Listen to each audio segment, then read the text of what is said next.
आयोजकगण कह रहे थे कि नीचे उतरे, जाट का काम तो ऊपर चढ़ने का, नीचे उतरने तो किसी और का ही है।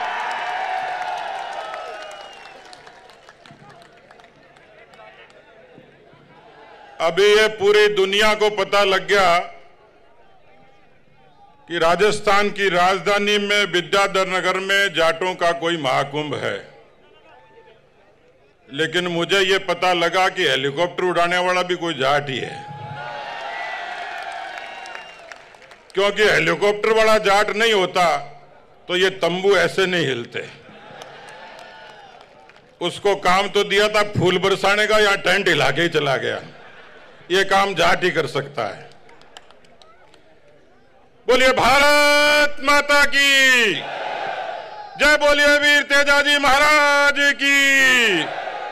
महाराजा सूरजमल अमर रहे, महाराजा सूरजमल अमर रहे, सरदार भगत सिंह अमर रहे। आज इस किसान कौम के महाकुंभ के अवसर पर मंच पर विराजमान परम पूज्य संत शक्ति, मंच पर विराजमान किसान कौम के राजनीति, समाज, व्यापार, धर्म, इन सब क्षेत्रों के तमाम वीर शिरोमणि, जाट कौम के वो सब लोग जो पसीने और परिश्रम से इस समाज का गौरव आगे बढ़ाते हैं, मैं उस मंच का प्रणाम करता हूं। मेरे सामने बहुत बड़ी संख्या में इस कौम की माताएं, बहनें, बेटियों, सम्मानित बुजुर्गों और नौजवान भाइयों, देरी बहुत हो गई और कोई भी समाज और राजनीति को मंच हुए तो जो को बोलनियों वक्ता हुए बन एक सहूलियत हुए, तो मारी तरह एक नेता हो, नेताजी आपको भाषण शुरू करो, 5 मिनट होया, 10 मिनट होया, आधी घंटो होयो, तो पीछे एक आदमी लठ लेके खड़े होयो। तो नेताजी ने लागो कि इतनी देर तो ठीक ठाक चल रही बात, तालियां भी बाज रही, अब की गड़बड़ लागे। तो नेताजी पे लठाणे ने पूछो, भाई क्या बात है? तो लठाड़ो बोले, नेता तू तेरो भाषण दियो जा, मैं तो बहन ढूंढने लाग रहा हूं जगह तने बुलाए हुए। अब मन तो राजा राम जी मील बुलाए हुए भाई। किसान सरदारों, अंग्रेजी इतिहासकार कर्नल जेम्स टॉड, उन्होंने लिखा कि हिंदुस्तान की धरती पर एक ऐसी कौम है जो लड़ाका है, जिसको कभी जीता नहीं जा सका। लेकिन कर्नल जेम्स टॉड की इस पंक्ति के आगे मैं जोड़ना चाह रहा था कि इस धरती पर जब किसान का, जाट का पसीना गिरता है तो यह धरती अन्नपूर्णा बनती है, और उस किसान कौम में, कोख में पैदा होकर कोई नौजवान सीमा पर लड़ता है तो इस भारत मां की आन बान शान की रक्षा होती है। इस देश की वीरता का इतिहास, इस देश के परिश्रम का इतिहास, यह आपकी कौम के नाम लिखा गया है। कौन भूल सकता है महाराजा रणजीत सिंह जी के उस जज्बे को? कौन भूल सकता है महाराजा सूरजमल की उस प्रतिष्ठा और संकल्प को? क्या सरदार भगत सिंह के फांसी के उस फंदे को कोई भूल सकता है? और इसलिए इस देश में आज तो संयुक्त राष्ट्र संघ ने घोषित कर दिया कि दुनिया में यह मोटे अनाज का वर्ष है, लेकिन दुनिया को यह भी पता है कि यह मोटा अनाज पैदा करने वाला कोई है तो किसान और जाट है, जो सबसे ज्यादा दुनिया में मोटा अनाज पैदा करता है। मोटा खाने वाला, मोटा पहनने वाला और मोटी बात करने वाला। इस कौम में वो जज्बा है, वो समर्पण है, और इतिहास गवाह है इस भारत के दुनिया के आधुनिक युद्ध की एक लड़ाई लड़ी गई जिसको कारगिल युद्ध का नाम दिया गया। इतिहास गवाह है कि दुश्मन चोटी पर खड़ा था, भारत के जांबाज नीचे धरती से लड़ रहे थे। मुझे सौभाग्य मिला उस तहसील में, गांव में पैदा होने का। मैं उन शहीदों की अंत्येष्टियों में जाता था, उन जाट शूरवीरों की अंत्येष्टियों में जाता था। मेरा सीना गर्व से चौड़ा हो जाता था जब मैं उनकी छातियां देखता था। एक भी बेटे के पीठ में गोली नहीं थी, तमाम के छाती पर गोलियां होती थी। वो कारगिल की चोटी पर शहीद होने वाले आपके कौम के लड़ाका थे। इसलिए मैं निवेदन करना चाहता हूं, मुगलों से संघर्ष, अंग्रेजों से संघर्ष, और इस देश का सबसे बड़ा मुद्दा कोई है लोकतंत्र। उस लोकतंत्र का रक्षण करने का काम किसी ने किया तो आपकी किसान कौम ने किया, इस देश के लोकतंत्र को ताकत देने का काम किया। इस देश के गांव के लोकतंत्र को, गांव के सद्भाव को जिंदा रखने का, गांव को स्वावलंबी बनाने का, गांव को आत्मनिर्भर बनाने का राजनीति की बेड़ियां तोड़कर किसी ने किया तो आपकी कौम ने किया, जाट कौम ने किया। और इसलिए किसान सरदारों में निवेदन करना चाह रहा हूं, थोड़ा समय की नजाकत देखिए। ये लड़ाई लटकी नहीं है, ये लड़ाई बुद्धि कौशल की है। हम किसी से कम नहीं है, न परिश्रम में, न खेती में, न जज्बे में, न देशभक्ति में।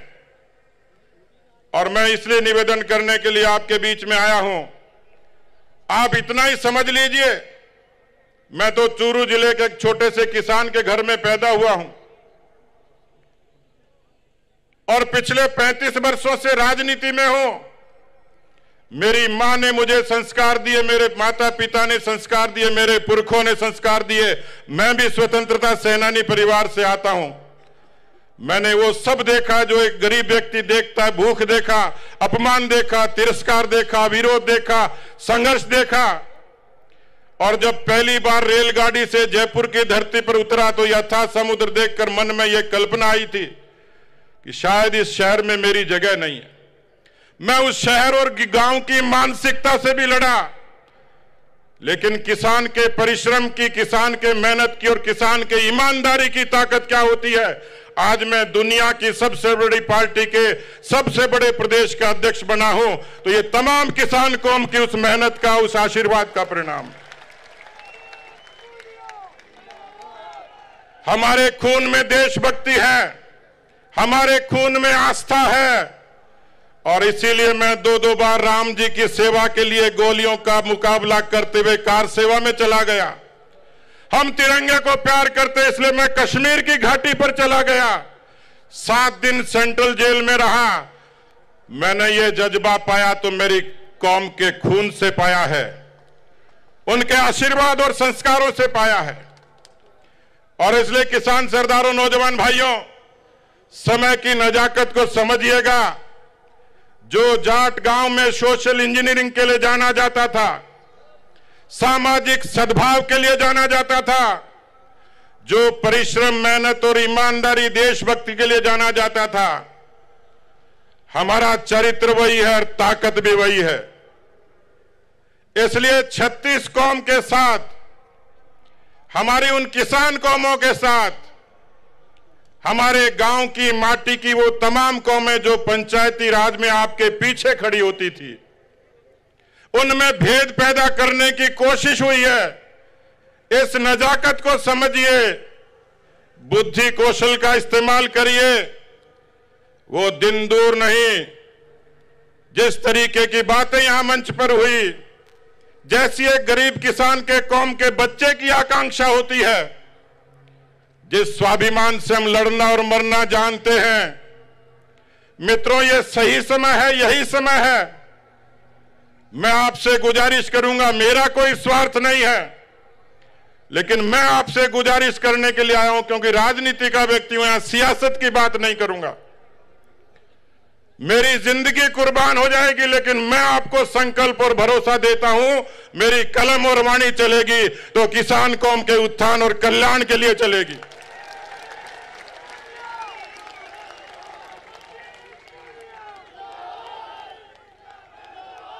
इसलिए मैं आपसे निवेदन करने के लिए आया हूं। समय बदल गया।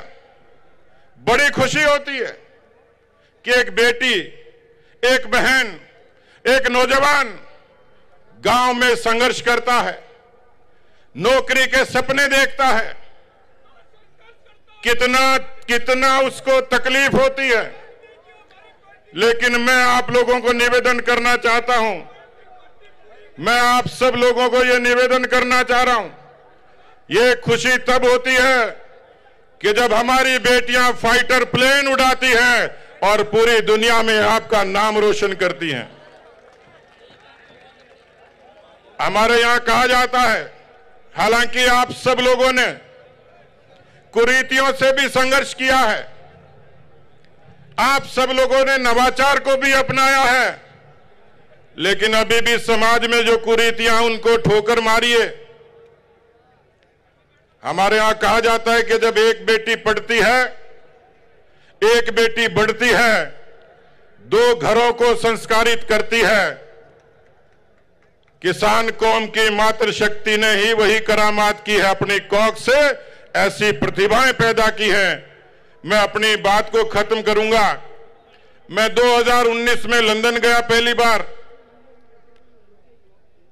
मिसकम्युनिकेशन हुआ, मुझे लेने के लिए जो आने वाले थे वो पहुंच नहीं पाए। मैं विदेश की धरती पर पहली बार गया, मुझे घबराहट भी थी। इतने में से मैंने एक देखा कि एक नौजवान एक गुलदस्ता लेके मेरी तरफ बढ़ा।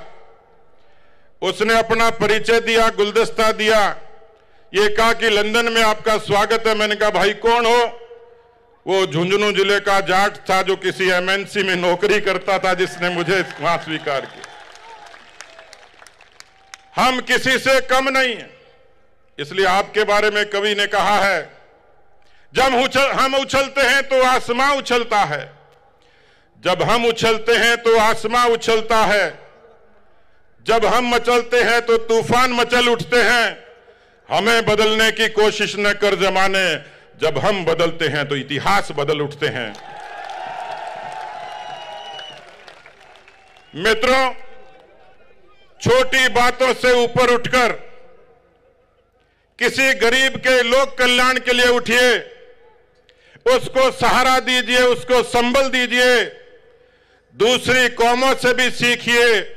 मैं इतना ही निवेदन करूंगा कि ये सदी आपका इंतजार कर रही है। हम सब लोग मिलकर एक ताकत बनकर इस समाज और देश में अपनी प्रतिष्ठा को, कौम के सम्मान को आगे बढ़ाएंगे।